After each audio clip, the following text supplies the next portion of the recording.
Bakıda qadın ərini öldürərək yaşadığı evin həyətində bastırıb və üstünə gül əkib. Hadisə Sabunçu rayonu Bakıxanov qəsəbəsində baş verib.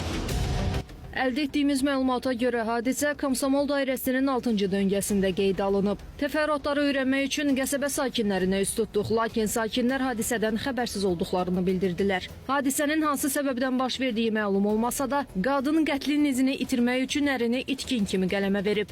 Elmira İbrahimova əri Samirə tüfənglə güllələyib öldürdükdən sonra onu yaşadığı evin həyətində bastırıb. İzi itirmək məqsədi ilə ərinin məzarının üstünə gül çiçəyi əkib. Daha sonra isə qadın polisə yalan məlumat verərək ərinin itkin düşdüyünü bildirib.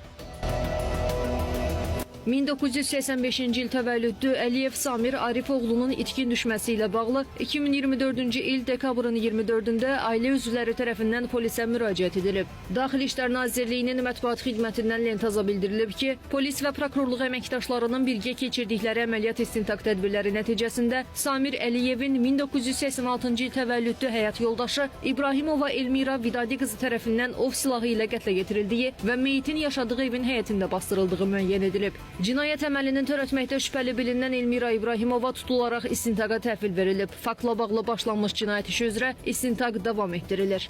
Rəbiyyə Əhmədova, Xaliq Babayev, APA TV.